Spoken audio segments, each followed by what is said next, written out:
Now the Executive Director of the Mozilla Foundation, Mark Surman.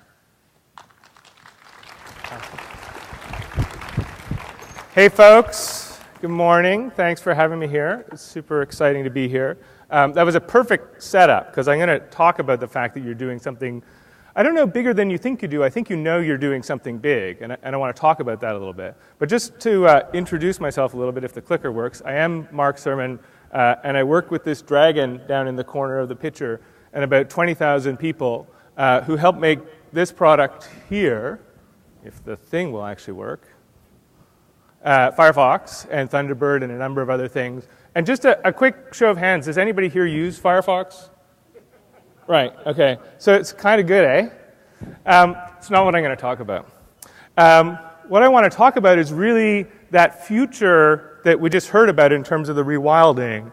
And what is it going to take to make sure that we can get millions of people on side to love, protect, and steward the openness that you have helped to build to make sure that future has freedom and openness in it. And I think that's one of the most important things we can do in addition to making open source software right now. And why I want to talk about that, or kind of what made me think that that's the right talk to do today, is I was reading a book by this guy. This guy is Jonathan Zittrain. He's a nerdy professor at Harvard. And he wrote this book, The Future of the Internet and How to Stop It. And he talks about this kind of word that I hated for a long time because I didn't know what the hell it meant. But I'm starting to use it a lot because it doesn't, I can't find any other word for it. And it is this word that describes what we've built with open source and the open web, this kind of hackability and what it means when we can take something and make something else out of it. And I think it's a core quality of microcomputers, of open source, of the open web. And it's something that's important, and it's creating the world that I think that we all want to live in. And Zittrain says in the very last paragraph of that book, we must use the generativity of the net, the hackability of the net, the collaboration participation of the net to create a constituency that will protect and nurture it. I'm going to talk a little bit about why, but I want to make a couple other points as well. So my first point I want to make is that the people in this room create cool, world-changing technology. Not surprising, but I want to talk about it for a little second. I then want to talk about the fact that I don't think, and you probably don't think, that the technology we create is enough to preserve what we've built. And then I want to talk about how we get millions of people involved in making sure that we do preserve what we've built and get them involved in loving, protecting, and stewarding the open web. So let's go into this first point. You probably know that people in this room create cool, world-changing technology. And this is, actually I brought it up here, the back of my business card, so I love the open web. And you know, by the open web, I kind of mean the web that is hackable, remixable, participatory. People like Tim talk about Web 2.0 and the architecture of participation. It's all those things. And I think that's what most people's day-to-day experience of open source is the open web. Both because it's the thing closest to most people that has those values, very similar values baked in, but also because most of the web is actually built on open source, most of the web that matters that's good. And so, if people like Tim have been saying this for years, but the web we love and that most people love is built on stuff like that. Inside, under the hood, in addition to standards-based technologies like HTML, are things like Linux, PHP, MySQL, Apache. That makes up the web, although most people don't see it. But they love it. They love the web. And increasingly, there are things that explicitly have elements of those same values of open source as the main interfaces and things that people do on the web, right? So whether that's Firefox or WordPress, which are literally open source software, or whether that's Wikipedia that is made like open source software by people around the world, or whether that's I can't remember how many hundreds of millions or how many tens of millions of CC images are now on Flickr, but whether it's something like that, the values that you all have made, have built software on and have made understandable and mainstream are a part of how people experience the web, and they love it. And so, it's important to think about that and not forget it. I think we take it for granted. And one of the things we've been doing a little bit in Mozilla recently is trying to not take it for granted. So what do we mean by the open web? So this is a slide of Mitchell Baker, who I work with very closely, and is one of the people who founded Mozilla, saying, we need to kind of come up with a bit of a definition. And so she talks about transparency, shared control, participation, these kind of things. I don't think it's important that we all necessarily agree exactly on that definition, but I think it is important that we step back and say, we've made this thing, it's more than just free software. What are the characteristics that make it so great, and how do we preserve them? So I think it's a conversation worth having, certainly one we're having. But I think it's also just worth stepping back and realizing this great thing that 1 billion people around the world love and use every day, that's unlike any media that we have ever seen, certainly at this scale, is something that you made. It's something that open source software made. So I would actually stop and ask you to give yourself a round of applause for doing that. A louder one. Excellent. So that's great, right? Like, I could stop there. That's something that excites me. It's something I talk about every day to audiences around the world that aren't technologists, and it's important for them to think about these things. But I think there's a but, which goes to my second point. I'm increasingly not convinced that technology alone is enough to preserve the web that we've built and the culture that we've built. And it's something, obviously, that I love and care about and want to preserve. And so, Zittrain, I really disliked his book the first time I read it because he's very pessimistic and grumpy. But I think there are reasons to just, even though I'm a kind of sometimes a Pollyanna optimist, stop and look at what are some of the threats and risks that are out there. So the web is healthy now. The web is something wondrous that we have not seen in human history before. But there is no question that there are threats and struggles ahead. And so let's just look at a couple of them. Certainly, we can imagine that the network itself is throttled and sliced up, and it's happening. People have been saying it since before Mozilla came out, when as soon as kind of the internet became something mainstream, people said, well, you're not going to necessarily have network openness. It's happening. And it's happening in a way that it's not clear what the solution is. It's not clear that there's either an obvious market or regulatory solution to net neutrality. So that's a kind of a thing that could screw things up for us. We could, as mobile becomes the dominant way that people access the internet, have a web that still looks like a phone. And by that I mean the mobile ecosystem is so different, so locked up, so pathologized in comparison to the desktop and home and office internet environment in terms of the kinds of controls carriers have, how they do pricing, how they work with the handset manufacturers, all of those things, that even Allison's lovely Android phone, and Android being on all of these handsets, I have one in my pocket too, may not fix things because it's such a much more rigid market built on regulations and built by the mindset of companies that is 100 years old. That could screw up the web. Certainly there is a risk that video, which is moving towards, I guess in 2011, supposed to be over 90% of all internet traffic, that video on the web, as it does today, mostly looks like plain old television. That it sits inside of a flash box, that it's mostly used to push out prepackaged entertainment or home videos. It's very possible that open video doesn't win. And it's something I think that we need to worry about. I talked for a long time about that yesterday.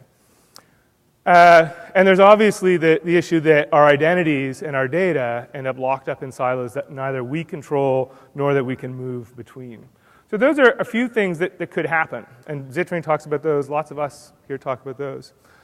A fifth thing that could happen is security and privacy we could just totally screw up.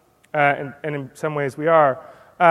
And Zittrain makes a really good point is that actually is a threat to openness, right? Because what's happening and what could happen and what is already happening is because people feel insecure, because people feel that their privacy is at threat, either they do things like move into walled gardens, or worse, their employers, their governments start to lock down the things that are being exploited in terms of privacy and security, and you end up having a much less free web. And on this one, I kind of think of us as being what I call a seatbelt moment, right? We know what the right technical things are to do. Consumers don't care and have no idea. And we have to keep improving the technology and keep improving the user interfaces. But the issue actually at this point is people need to care and see that this is going to screw up the web if we don't get better at it. And why I call it a seatbelt moment is, turns out, I didn't know this till like a couple days ago, the seatbelt was invented in the late 19th century for carriages and then was used in airplanes. But it really wasn't until the consumer movements that people like Ralph Nader were behind in the 60s got car manufacturers to put seatbelts by regulation and got companies to think about safety as a part of the mainstream, did things change, right? And the change was dramatic. If you look at between 1925 and in the 20s, there were advocacy movements, it turns out, of physicians saying we need seatbelts in cars, right? So in 1925, when seatbelt advocacy started, it was something like 18 deaths per 100 million road miles. And in 97, it's 1.7, right? So the mainstreaming of seatbelts, very, very boring, we take it for granted, led to a 90% drop in people flying through windshields. So I think that's a moment we're at with privacy and security on the web. The technology is not the biggest barrier. We need people to care, and we need my clicker to work, and we need them to act. So, the question I have at the end of some of that is, are we going to have an open web? Are we going to have the culture that we now live in and take for granted in 100 years? And that goes to my last point, is I think to be there in 100 years, we need millions more people to love, steward, and protect the web, to do the kinds of things that we've seen in the past with car safety, with cigarettes, with the environment, for people beyond this room to understand what's at stake and get involved in practical ways. So, this is what Zittrain's telling us to do at the end of his book. I found a nice blog post trashing the book, saying, yeah, he says that at the end of the book, but he doesn't give us any ideas. I think it's partly because it's hard. I don't know how we do this. It's something I spent a lot of time thinking about in terms of what can Mozilla do in addition to create great software. So I have a few ideas I want to throw out there, because what I want to do today is start a conversation about how we take advantage of the seatbelt movement, how we get ready to deal with all of those other issues that we don't know how to deal with yet as we go towards trying to make sure we have freedom and openness in our digital future. So I think one thing we can do, and all of us can do it, is explain open and why it matters, and to do it simply. And the simply part we suck at. I think almost all of us suck at it. If you think you're good at it, come and talk to me and come and work with us and help out, because it's really hard. But we need to do it simply so, like car safety and seatbelts, people understand why this matters and why the web that they love and care about exists, right? Which it has to do with this open generative thing. And so once we do that, we can get millions of other people, as we've seen with other social movements in the past, to virally carry that idea for us.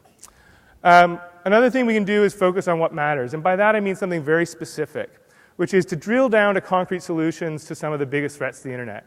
We talk a lot here about things like identity and data portability and freedom in the cloud, but we don't even know what products to build to make sure that we have freedom in the cloud, much less tell a billion people what to do.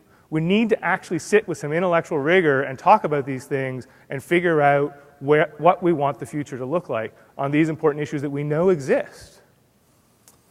And finally, we need to encourage people to act. And that's where, on the kind of seatbelt stuff, it's pretty easy, right? You want the web to be more secure? Let's get rid of the 100 million copies of Internet Explorer 6 that are still out there. Let's raise an army of 2 million people to go out and find those copies and get rid of them. Let's ask those same people to get rid of old copies of Flash, which are a huge threat vector to the web, right? So there are simple things that we could get millions of people to do that actually will make the web better. And that's one of the things I think Mozilla needs to start doing. We're going to use One Web Day, which is September 22nd, to start doing that. And in a second, I will encourage you all to get involved. So who should do this? Very quickly. I'm signed up. I'm trying to sign up these folks, because I think our mission statement says we're here to guard the open nature of the internet, and I think getting consumers involved in doing that is a part of that. And I'd like to see all you, it's a very small picture of all you, but that's all you on the first day of the conference sitting here, to get involved in doing this. And so the first thing you can do in the 2 seconds I have left is open your calendar, if you've got your machine open, add One Web Day, September 22nd, and figure out something concrete you can do, a conversation, getting rid of Internet Explorer 6, something you can do to make the web better, and then ask 10 more people to do it. And that's a start. And I think the takeaway is we need to start building this army of millions of people who do care and can do stuff. It's not just the people in this room. And I think we can do that. I don't think it's that hard. We can get 8 million people to download Firefox on the day of Firefox 3 release. We can get people to go out and talk to others, get rid of Internet Explorer 6, get them to care about the open web. I think that's possible. And I think if we do it, we will have an open web in 100 years. Thanks very much.